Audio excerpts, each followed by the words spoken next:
ሰይፈ ነበልባል ክፍል 1 ደራሲ አቤ ጎበኛ።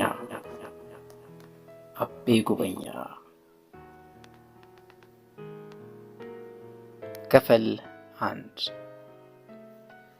ዙሪያውን የከበቡትን ሐኪሞች ወዳጆች የዓለም ጉብኝቷን ጨርሳ የተሰናበተች ሕይወትን ለመመለስ ከችሎታችሁ በላይ አትድከሙ። ሕይወቴን ለማትረፍ ላደረጋችሁት ብርቱ ትግልና ጥረት እግዚአብሔር ዋጋችሁን ይክፈላችሁ ብሎ ጉንጮቻቸውን እየሳመ አሰናበታቸው። በአመፅና በግፍ ሥራ ነፍሳቸው ያላደፈች ሰዎች ሞት ለቀሪዎቹ መሪርና ከባድ ሲሆን ለነሱ ጣፋጭና ቀላል ነው። ጠቅላይ ሚኒስትር መልክዓም በዓለም ከተፈጠሩት ቅንና ሰውን ወዳጅ ከሆኑ ጥቂት ሰዎች አንዱ ነበር። ከሰዎች ቁጣና ነቀፋ በሙሉ ነፃ ለመሆን ምንጊዜም መንገድ አልተገኘም። መልካም ሰው ለመሆን እውነትን መከተል አስፈላጊ ነው። እውነትም ጠላቶችን ማፍራቷ የተረጋገጠ ነው። ጠቅላይ ሚኒስትር መልክዓም በሀገሩ ሕዝብ ተመርጦ የመንግስቱን የመሪነት ከያዘ ጀምሮ ለወገኖቹ የፈጸመው ከፍ ያለ አገልግሎት ለሰው ዘር ሁሉ ታላቅ ምሳሌ ሆኖ የሚኖር ነው። ቢሆንም የተፈጠረበት ዓላም እነ ጋንዲን እነ አብርሃም ሊንኮንንና እነ ኬኔዲን የመሰሉት ጥሩ መሪዎች በተንኮል የተገደሉበት ዓለም እንጂ ሌላ ዓለም ባለመሆኑ ለእርሱም በተንኮለኛ እጅ የመቀጸፍ ዕድል ደርሶበታል።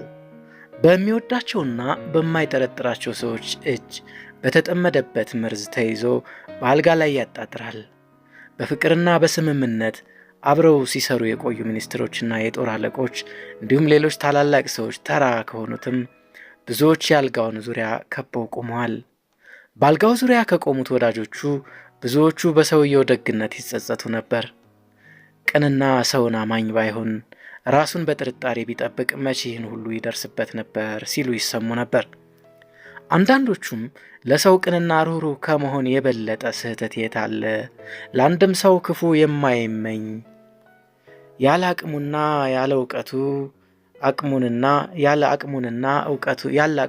እውቀቱን ሁሉ ለሀገሩ ሕዝብ ያዋለ በስልጣኑ ማንንም ያላጠቃ ሰው ባሪያ ሆኖ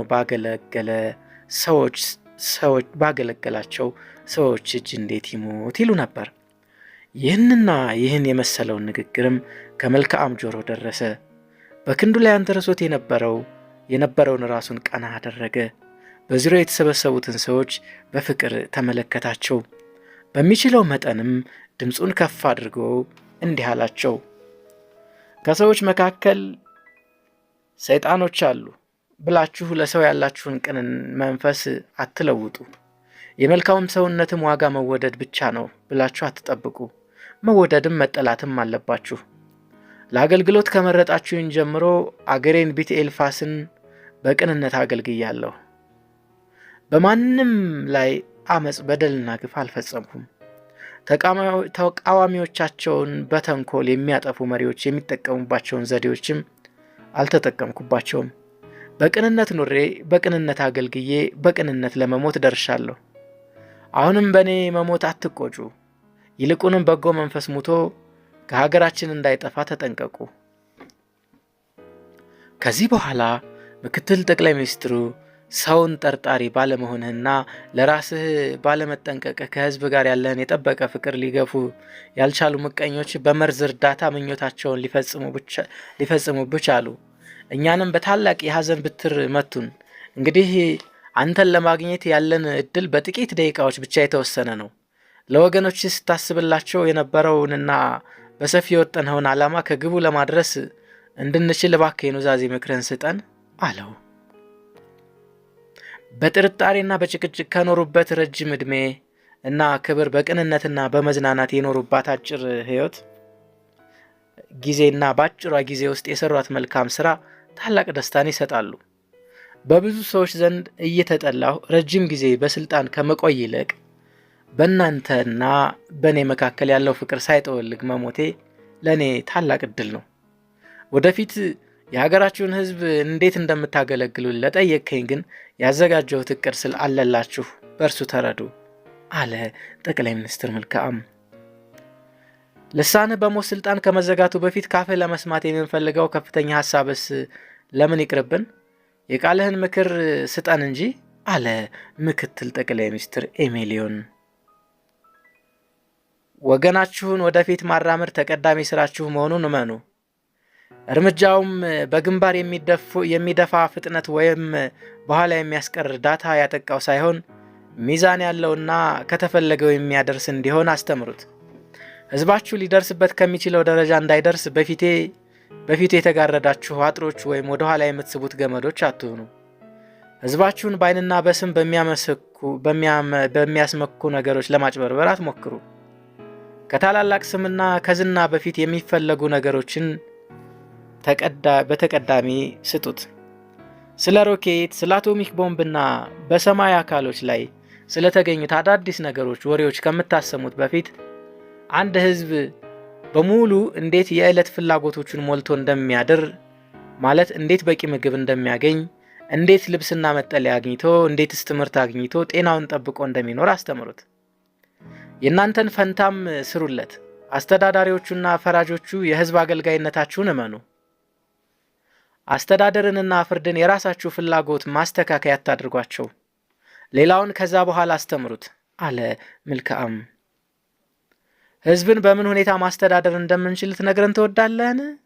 ሲል የአገር ግዛት ሚኒስትሩ ጠየቀው። መልክዓምም እንዲህ ሲል መለሰለት። በየከተማውና በየገጠሩ ላሉ ህዝቦች የምትሾሟቸው አገረ ገዢዎች በማሰርና በመቅጣት የሰለጠኑ መሆን አይገባቸውም። ስራ አስፈቺዎችና የጭቅጭቅ መምህሮች መሆንም አይገባቸውም።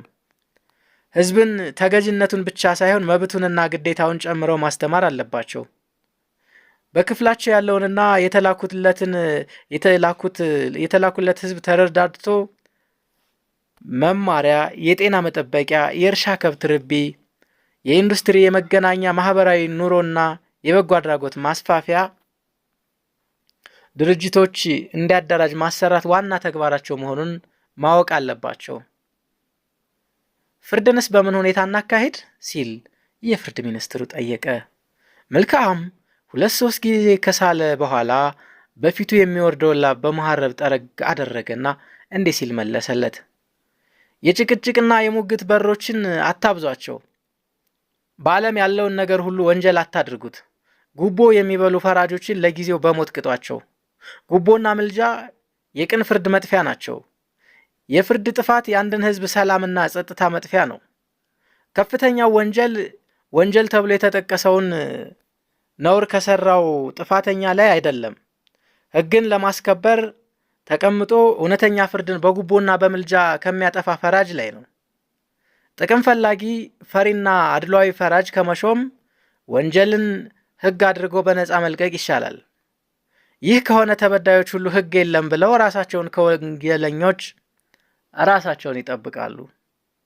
በህግ ስም የሚፈጸም ወንጀል፣ በነፃነት ስም የሚመጣ ባርነት፣ በጽድቅ ስም የሚሰራ ኃጢአት፣ በርህራሄ ስም የሚሰራ ጭካኔ ዓለምን ምን ያህል እንደጎዳ ተወቁ። ሟቾች መሆናችሁን ስታውቁ እንደማታውቁ ሆናችሁ ራሳችሁን አታታሉ። እውነተኛ ነገር ቢክዱትም ከእውነቱ አያልፍም። ራስን በሐሰት ቢያታልሉት እውነት የተደበቀውን ምስጢር ትገልጠዋለች። ራሳችሁን ነፃ የምታደርጉት በእውነት እንጂ በውሸት አይደለም ካለ በኋላ ራሱን መልሶ ከትራሱ ላይ ዘፍ አደረገው። አንድ ጊዜ በኃይል ተነፈሰና ጸጥ አለ። ምን ያለ ሰላማዊ ሞት ነው! ፍቅርን እስከ ሕይወት ፍጻሜ ሳያጡ መሞት ምን አይነት ከፍተኛ ዕድል ነው! በዙሪያው የቆሙት ወዳጆች ሁሉ ሊቆጣጠሩት ባልቻሉት እንባ ታነቁ። የቤተ ክርስቲያኖች ደወሎች ታላቁን መርዶ ሲያሰሙ በህሊና ጸሎትና በትካዜ የጠቅላይ ሚኒስትሩን ሁኔታ ለመስማት ሲጠባበቅ የቆየው የዲዮሪዮስ ከተማ ህዝብ በታላቅ ሐዘን ተዋጠ። የቀብሩም ስነ ስርዓት ንጉሱና ከ15 ዓመት ዕድሜ በላይ የሆነው የከተማው ነዋሪ ከሴት ከወንድ አንድ ሳይቀር እንዲሁም ከውጭ አገሮች የመጡ ብዙ የመንግስት መሪዎች በተገኙበት በቅዱስ ጳውሎስ ካቴድራል ተፈጸመ። በዚህ ጊዜ ንጉሱ በዚያ ለተገኘው በመላው የቤቴል ፋሆስ ግዛት ለሚገኘው ህዝብ የሚከተለውን ንግግር አሰማ። የተከበራችሁ እንግዶች፣ የተወደዳችሁ የሀገሬ ሕዝቦች፣ ዓለም አልፎ አልፎ ካገኘቻቸው ታላላቅና ፍጹም የሆኑ ሰዎች አንዱ የሆነውን ታላቅ ሰው ጠቅላይ ሚኒስትር መልክዓምን ለመሰናበት እዚህ በመገኘታችሁ ከልብ አመሰግናችኋለሁ። የተፈጥሮ ወንድሞቻችሁን በእርግጥ የሚወዱ ፍቅራቸውንም በስራ የሚገልጹ ሰዎች በጣም ጥቂቶች ናቸው። እነሱም በዝተውብን በሰው እጅ ክቡር ሕይወታቸው ሲቀጭ ማየት የሰውን ተፈጥሮ የሚያስረግም ነው። ጠቅላይ ሚኒስትር መልክዓም በሰው እጅ ከሞተ እንግዲህ ሰዎች የሚያርፉት ለማን ነው? ለሰውስ ቅን ነገር የሚያስብ ማን ሊሆን ነው? ይህ ዛሬ የተፈጸመ ታላቅ ወንጀል ግብዝ በሆነ ማህበራዊ ኑሮ መካከል ከቅኖች ይልቅ ለጠማሞች፣ ከደጎች ይልቅ ለጨቋኞች የመኖር ዕድል ያላቸው መሆኑን የሚያስረዳ ነው። በድንቁርናና በግል ምኞት የታወሩ ሰዎች ምኞታቸውን ለመፈጸም የሚጣጣሩት በሌብነት ብቻ መሆኑን ያውቃሉ። መልክዓም በጉልበት አስገድዶ ስልጣን የጨበጠ ጠቅላይ ሚኒስትር አልነበረም። የሀገሩ ሕዝብ ተስማምቶ እኔም በሕዝቡ ፍላጎት ተስማምቼ የመረጥነው ሰው ነው። ይህ በሀገሩ ብቻ ሳይሆን በመላው ዓለም ታላቅ ቦታ የነበረው የሰው ልጆች ወዳጅ የሀገሩ ሕዝቦች ከበሽታ ከችግርና ከድንቁርና ነፃ አውጥቶ ከማየት የበለጠ ምኞት አልነበረውም። የየቀኑ ደስታውም ለሀገሩ ሕዝብ አንዳንድ ተግባሮች ፈጽሞ መገኘቱ ነበር። ሰዎችን የሚወድበት መንፈሱ እጅግ የጋለ በመሆኑ ወደፊት ለሚሰራቸው ነገሮች ከመጣደፍ በቀር ይህን ሰርቻለሁና በዚህም መካለሁ ብሎ አያውቅም ነበር። ከስራ ጓደኝነት በላይ የግል ወዳጄም ስለነበር በግል ከተጫወትናቸው ነገሮች አንዳንዶቹ ልገልጽላችሁ እወዳለሁ።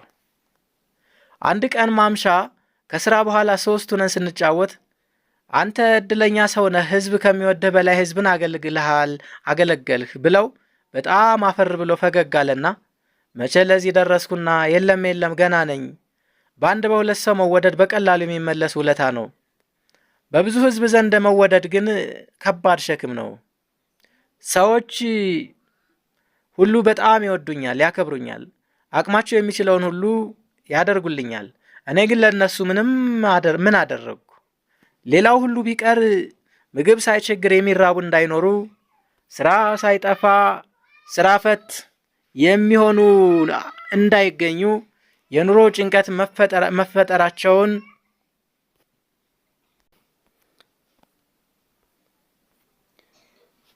እጨነቃለሁ። ሰዎች ሲወዱኝ ሳይ በመደሰት ፈንታ እጨነቃለሁ። የኑሮ ጭንቀት መፍጠራቸው ያስጠላቸው ሰዎች ከዚህ ጭንቀት እንዲገላገሉ ሳላደርግ ለሚወደኝ ህዝብ ውለታውን ከፈልሁ ለማለት አልችልም። ሰዎች ሲወዱኝ ሳይ በመደሰት ፈንታ እጨነቃለሁ። ቢሆንም ያለሁበት ቦታ የአገሬን ህዝብ በሙሉ ላገለግልበት የምችል በመሆኑ በመጠኑ እጽናናለሁ።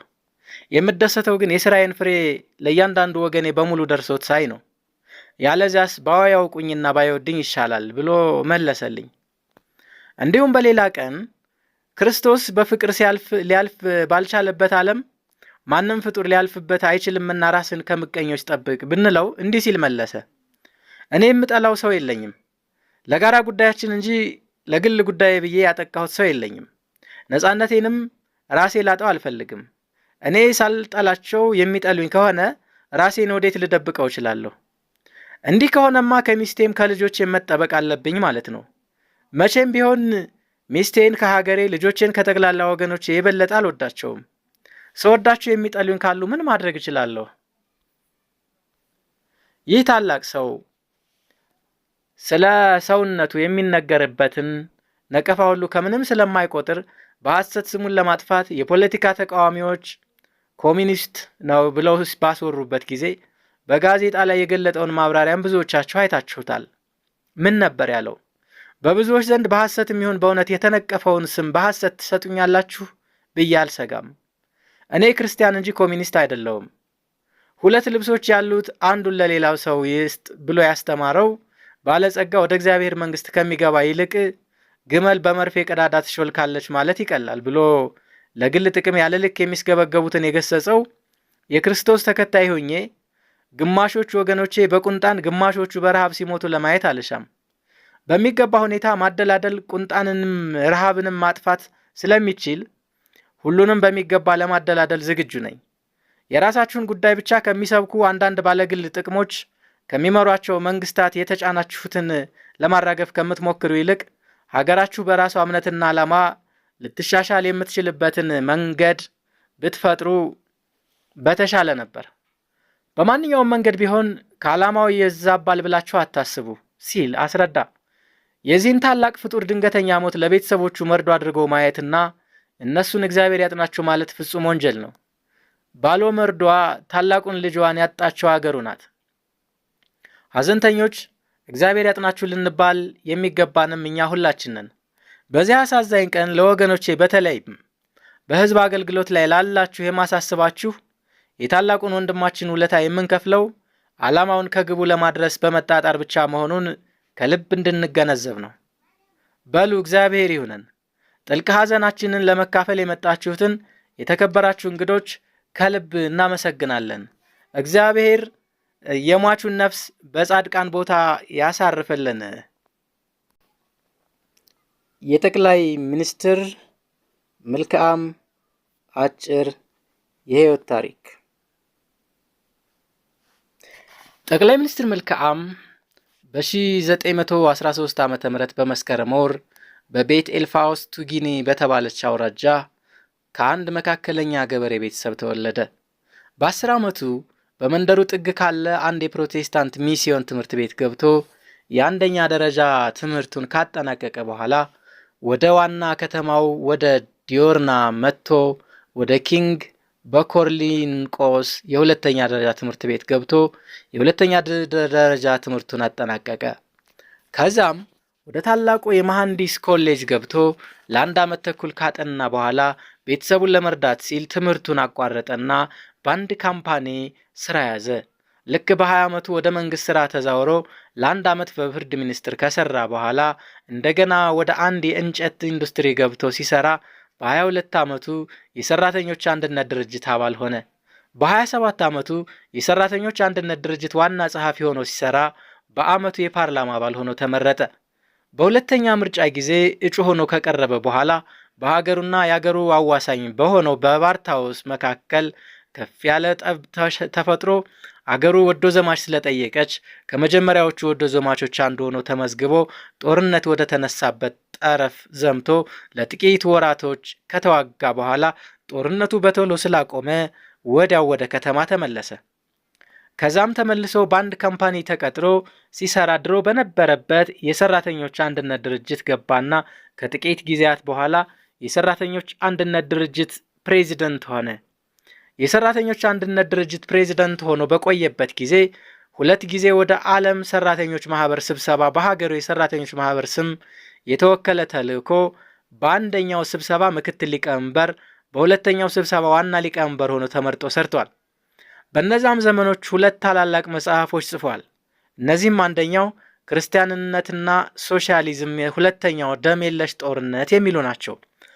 በዚህ ስራ ብዙ ዓመታት ሲቆይ ከጊዜ ወደ ጊዜ ከህዝብ ጋር እየተዋወቀና ከፍተኛ አገልግሎቱ በሁሉም ዘንድ እየተረጋገጠ ሲሄድ የሰራተኛ ክፍል በድምፅ ብልጫ አሸንፎ የፓርላማውን የድምፅ ብዛት ባገኘ ጊዜ መልክዓም ጠቅላይ ሚኒስትር ሆኖ ተመረጠ። በህዝቡና በንጉሱ ፈቃድ በዕድሜው ወጣትነት የመጀመሪያው ጠቅላይ ሚኒስትር ሆኖ ተሾመ። ከዛ ጊዜ ጀምሮ በተንኮለኞች ወጥመድ እስከተቀጨ ድረስ በታላቅ ትጋትና ኃላፊነት አገልግሏል። በስልጣን ጊዜው ከፈጸማቸው ነገሮች መካከል ዋና ዋናዎቹ የሚከተሉት ናቸው። 5 ታላላቅ ግድቦች አሰርቶ የኤሌክትሪክ ጣቢያዎች በብዛት እንዲቋቋሙና የመስኖ ልማት በጣም እንዲስፋፋ አደረገ። 30 ታላላቅ ፋብሪካዎችና 800 ቀላል ኢንዱስትሪዎች፣ 550 ታላላቅ የማህበር እርሻዎች እንዲቋቋሙ አደረገ። 2 የብረት ማቅለጫ፣ 1 የመዳብ ማቅለጫ ጣቢያዎች አቋቋመ። ከ3 ቦታዎች ላይ የነዳጅ ዘይት ፍለጋ ስራ እንዲጀመር አድርጎ ፍለጋው ታላቅ ተስፋ ባለው ሁኔታ ይጣደፍ ጀመር። 5 ባንኮች፣ 2 ኢንሹራንስ ካምፓኒዎች፣ 10 ታላላቅ አስመጭና ላኪ ካምፓኒዎች፣ 50 የእርሻ ድርጅቶች፣ 20 ሺህ ቤቶች፣ 30 የከብት ርቢ ጣቢያዎች፣ 60 ቀላል ኢንዱስትሪዎች፣ የህዝብን ጥቅም በግፍ ከዘረፉ የአገርና የውጭ አገር ሰዎች እጅ ወደ መንግስት እንዲዛወሩ አደረገ። የሀገሩን መሬት ለሀገሩ ህዝቦች በትክክል ካከፋፈለ የፍርድና የአስተዳደር ጉድለትን ፈጽሞ አስወገደ። ትምህርት ቤቶች በሁለት እጥፍ እንዲጨመሩ አደረገ። የሀገሩ አውራጃዎች በባቡር እንዲገናኙ ከማድረጉም በላይ በአንዳንድ ቀበሌዎችም የባቡር ሀዲድ መዘርጋት እንዲጀመር አስደርጓል። በየቀበሌው እየዞሩ ህዝቡን ከጽህፈትና ከንባብ በቀር በድምፅ ማጉያ መሳሪያ፣ በተንቀሳቃሽ ስዕል አንዳንድ ጠቃሚ ነገሮችን እየሰሩ በማሳየት የሚያስተምሩ ልዩ ልዩ አስተማሪዎች መድቦ ህዝቡን በትጋት ያስተምር ነበር። በጠቅላላው በስልጣን ላይ በቆየባት 13 ዓመት ውስጥ በመሪነት ያሳየው ለውጥ እጅግ ፈጣንና አጥጋቢ ቢሆንም ምንም እንዳልተሰራ በመቁጠር ሁልጊዜ እንራመድ ከማለትና በታላቅ ሰራተኝነትና ኃላፊነት ከመድከም አቋርጦ አያውቅም ነበር። 3 ጊዜ ተወዳድረው በምርጫ የተሸነፉት የፖለቲካ ተቃራኒዎች በእርሱ ላይ ምንም ድል እንደማያገኙ ባረጋገጡ ጊዜ ባዘጋጁበት ተንኮል አቅድ በተወለደ በ59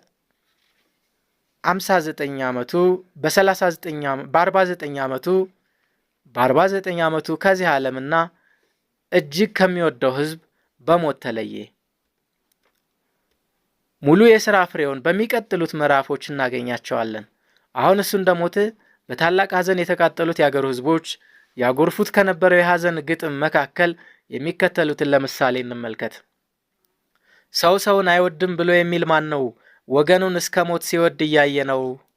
አንተ የህዝብ አባት፣ የትህትና መሪ፣ ሐሰትን የማታውቅ እውነት ተናጋሪ፣ ትጉ ሰራተኛ፣ ወገንን አፍቃሪ፣ የፍቅር የደግነት የቸርነት ጌታ፣ እንደምን እንርሳው ያንተውን ውለታ። ጠላቶችህ ቆርጠው አልሰሩም ይህን ግፍ፣ ለአገርህ ስትደክም እንደሌለህ እንቅልፍ፣ አስበው ይሆናል ይህን ማድረጋቸው በሰላም እንድታርፍ። የእውነት ጠላቶች ፍጹም የታወሩ በራሳቸው እንጂ መች ባንተ መከሩ። ጃልፍ ቢ ኤሚሌም። ተጠባባቂ ጠቅላይ ሚኒስትር። እኔ ለሰው ብዬ አላፈስም ደሜን፣ ሰላሜን ቢያሳየኝ አላምነውም እልሜን፣ በቃ ተከተተ ዛሬ አወጣሁ እርሜን። ከድንቁርናና ከደዌ ከችግር ወገኖቹን ሁሉ ነጻ አድርጎ ለማየት ሲታገል ሲጣጣር፣ ሲወድቅ ሲነሳ ሲወርድ ሲወጣ ከተፈረደበት መመርዝ እንዲቀጣ፣ እንግዲህ ለማን ነው ሰው የሚታገለው? ይጨማለቅ እንጂ ችግሩ ያቃጥለው። መሳሪያዬን ይዤ እንዳልዋጋው ጠላትህ መርዝ ሆነ የት ብዬ ላግኘው? እጅግ ገርሰው ሆነህ ቆይተህ አብረህን፣ ምነው ዛሬ ስትሞት እንዲህ አናደህን? ደግነትን ወደህ ክፋትህ ሳይቸግር ይኸው ሞት መጣብህ ባላሰብኸው በር። እግዚአብሔር አሳይቶ እግዜር ከነሳን ዝም እንበል እንጂ መቼስ ምን ይሁን። ጀነራል ኤን ጌሬምሬሞን። ባፍ እንደሆነ እንጂ ሰላም ወዴት አለ? ባፍ እንደሆነ እንጂ ፍቅርስ ወዴት አለ? የጥፋቱ መምህር ደጉን ከገደለ፣ ሰዎች ለደግ ኑሮ ምንም የለን ተስፋ። አመፀኛ ሲኖር ደጉ እየጠፋ፣ ሰላማዊ መሪ ካላስወደዳችሁ፣ ፍቅርና ትህትና ካላስወደዳችሁ፣ ቅንነትና ስራን ከጠላችሁ፣ ጨቋኝ ቆራጭ ፈላጭ እግዜር ያምጣባችሁ። እናንተ የደም ሰዎች እምነት የሌላችሁ የሰውን ዘር አመፅ እስኪ ተመልከቱ። መልካም ሰሩ ተብለው ደግ ሰዎች ሲሞቱ፣ ወይ የሰው ልጅ አመፅ ወይ የፍርድ ጎደሎ፣ እንዴት ደግ ገደል መልካም ሰራ ተብሎ። መልካም ታላቁ መሪያችን፣ እናት አባታችን፣ እህት ወንድማችን፣ የፍቅር የስራ የእውቀት መምህራችን፣ የትጋት የትዕግስት ቸር አስተማሪያችን፣ ምንም ብትለየን ከመካከላችን፣ ምንም ጊዜ አይፋቅ ስራህ ከልባችን። ባፈሰው እንባዬን በመላ፣ ሐዘኔን ለማቅለል አልተገኘም መላ። ጥፋትህ ያልታየህ ቸሩ የህዝብ አባት፣ በላ ደህና ሰንበት። ቦሪኖ ባሪኖ፣ የኪቦላ የእርሻ ማህበር አባል። ጠቅላይ ሚኒስትር መልካም 3 ምዕራፍ 3 ጠቅላይ ሚኒስትር መልካም በጠቅላይ ሚኒስትርነት ዘመኑ ከተናገራቸው ንግግሮች አንዳንዶቹ። ከዚህ የሚከተለው ለጠቅላይ ሚኒስትርነት ተመርጦ ስልጣን በተረከበበት ቀን በፓርላሜንት ያደረገው ንግግር ነው። የተከበራችሁ የምክር ቤቱ አባሎች፣ የመንግስት ባለስልጣኖች፣ ህዝቦች፣ በእናንተ ፈቃድ ዛሬ ለዚህ ከፍተኛ ክብር ደርሼ ሳይ በጣም ደስ ይለኛል። በአንድ በኩልም ጥርጣሬ ያሰጋኛል። ሁላችሁም እንደምታውቁት ስልጣን በቅን መንገዶች ብቻ ሳይሆን በብዙ ያልተረጋገጡ መንገዶች ይገኛል። ከቤተሰባቸው ሲያያዝ በመጣ ዕድል፣ ሕዝብን በሐሰት በመደለልና በማታለል ከእጃቸው ባገኙት ጉልበት በመጠቀም የመሪነትን ቦታ የያዙ ሰዎች በሰው ታሪክ ውስጥ እጅግ ብዙዎች ናቸው። ነገር ግን እነዚህ ሁሉ ሰዎች እንደ መጀመሪያቸው መጨረሻቸው አማረን? ተስፋ ላደረገባቸው ሕዝብ የሚጠብቃቸውን አገልግሎት ፈጸሙን? እነሱስ እንደተወደዱ አለፉን? ብለን መጠየቅ ያሻናል።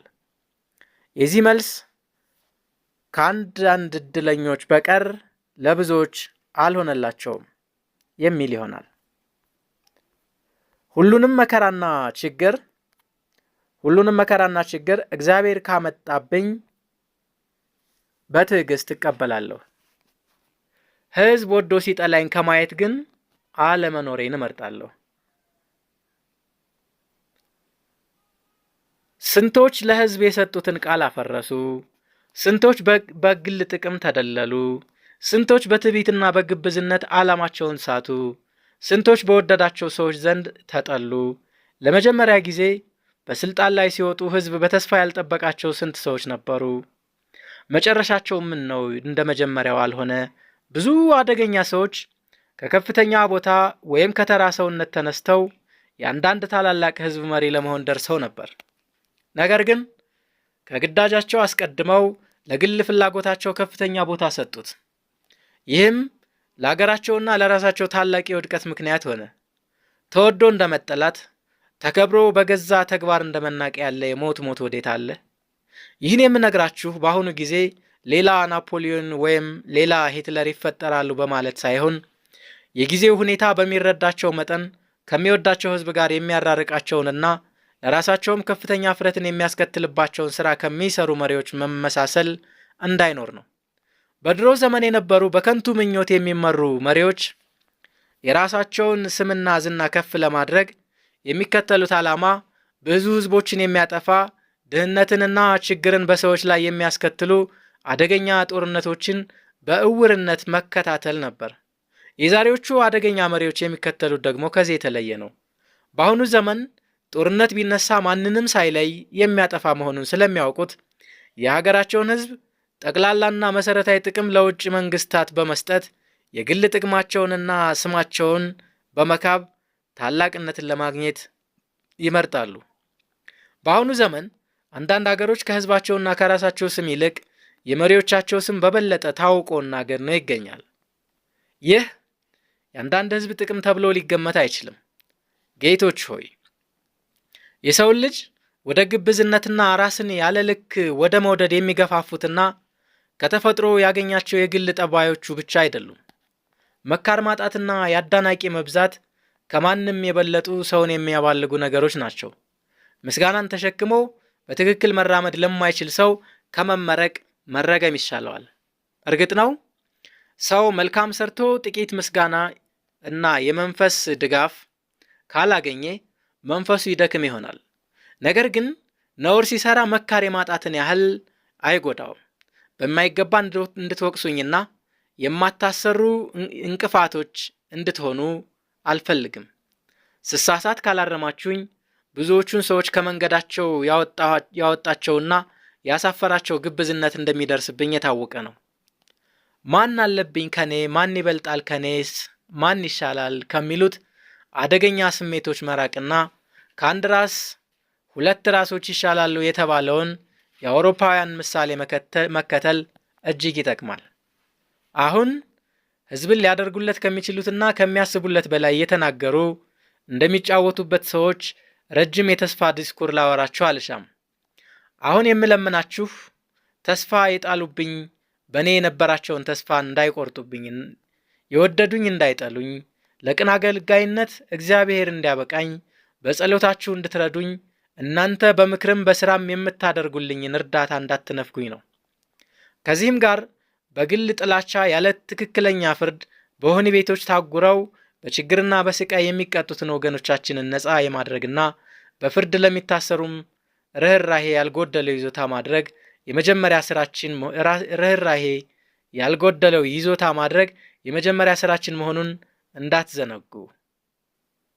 ከዚህም ጋር በግል ጥላቻ ያለ ትክክለኛ ፍርድ በወህኒ ቤቶች አጉረው በችግርና በስቃይ የሚቀጡትን ወገኖቻችን ነፃ የማድረግና በፍርድ ለሚታሰሩትም ርህራሄ ያልጎደለው ይዞታ ማድረግ የመጀመሪያ ስራችን መሆኑን እንዳትዘነጉ እጠይቃለሁ። ይህ ንግግር የተደረገውም በታላቅ ጭብጨባ እየታጀበ ነበር። ጠቅላይ ሚኒስትር መልክዓም የመንግስቱን የውጭ ዓላማ ለማስረዳት የሰጠው መግለጫ የኛ የውጭ ዓላማ በኢንተርናሽናል ፖለቲካዊ አቋሞች ላይ ጀግና መባል አይደለም። የዓለም ቤተሰቦች እንደመሆናችን መጠን ለዓለም ህዝቦች ሰላምና መልካም አኗኗር ከልብ እንሰራለን። ለህግ፣ ለሰብአዊ መብትና ነጻነት በየትኛውም የዓለም ክፍል የሚደረገውን ጥረት እንደግፋለን። በኑሮ ዘዴ፣ እምነትና በጥቅም ግፊያ በሚደረገው የታላላቅ መንግስታት ግጭት ውስጥ ለመግባት ግን ፈጽመን አንፈቅድም። ማንኛውም ወዳጅነትና መረዳዳት ሁሉ ንጹህ እንዲሆን እንፈልጋለን። ህዝባችንን የሚበቃ ምግብ፣ ልብስና መጠጊያ በማስገኘት ከተፈጥሮ ጠላቶቹ ነፃ ሳናወጣው የሰው ጠላቶች ልንፈጥርለት ምክንያት የለንም። እኛ ችግርን፣ በሽታንና ድንቁርናን ከሰው ልጆች መካከል ለማስወገድ ከሚጣጣሩ ጋር እንጂ በኑክሌር የጦር መሳሪያ እርስ በርሳቸው ለመጠፋፋት ከሚፎካከሩ ጋር መሰለፍ ተግባራችን አይደለም። በማንኛውም እርዳታና ወዳጅነት ተደልለን በሀገራችን ምድር ላይ የማንኛውም ኃያል መንግስት የጦር መሳሪያ ወይም ጦር ነክ ነገሮች እንዲያርፍ በፍጹም አንፈቅድም፣ አንስማማም። ለሀገራችን የሚበጁትን ህዝባችን የሚፈልጋቸውን የአስተዳደር፣ የማህበራዊ ኑሮና የኢኮኖሚ መንገዶች እንዳይከተል የሚያግድ ህግና ደንብ ከማንኛውም የውጭ መንግስት ልንጫን አንችልም። እኛ ከታላላቅ ግብ የምንደርሰው በነጻነትና በህብረት በምንሰራው ጠንካራ ስራ ብቻ እንጂ የአንዳንድ መንግስታት ጥሩ መባዎች ሁነን በምናገኘው ምጽዋት አይደለም። እኛ ነጻ ህዝብ ነን። የሚወዱንን የማንወድበት፣ የሚጫኑንን የማንቃወምበት ምክንያት የለብንም። እኛ ነጻ ህዝብ ነን። ለንግድ ግንኙነት ከሚጠቅሙን ጋር ሁሉ እንነግዳለን። ሊረዱን ከሚችሉ ሁሉ እርዳታ እንቀበላለን። ልንረዳቸው የሚገባንን ሁሉ እንረዳለን። ይህም ሲሆን የእኛን ነጻነት ሳናስነካ የሌሎችንም ነጻነት ሳንነካ ነው። በሌሎች ጉዳይ ጣልቃ መግባት የሚባለውን ቃል ለእያንዳንዱ ሰው ግላዊ መብትና ነጻነት ሲባል ቢኖር መልካም ነበር። ነገር ግን የማንኛውንም ህዝብ የአስተዳደርም ሆነ የኑሮ ችግር ለማቃለል ከራሱ ከባለ ጉዳዩ በቀር ሌላው መድን ሊያገኝለት ስለማይችል የሌሎችን ጣልቃ ገብነት በጥብቅ እንቃወማለን። ሰላም ለማስከበር ከጭቅጭቅ ይልቅ መግባባት ይጠቅማል ብለን እናምናለን። በራሳችን መደፈር የምንቆጨውን ያህል በሌሎች መደፈር እንበሳጫለን። ወዳጆቻችን ሊረዱን ሲሹ እርዳታቸውን የችርቻሮና የራስ ጥቅም መፈለጊያ እንዳይሆን እንፈልጋለን። የውጭ ዓላማችንና እምነታችን የማንንም አፍ ሳንጠብቅ ማንንም ሳንፈራ ለትክክለኛ ፍርድ ለሰው ልጆች ሰላም በመሰለን መንገድ እንሰጣለን። በየትም የሚገኙ ህዝቦች በውጭ ጠላትም ሆነ በሀገር ውስጥ ጨቋኞች እንዳይጠቁ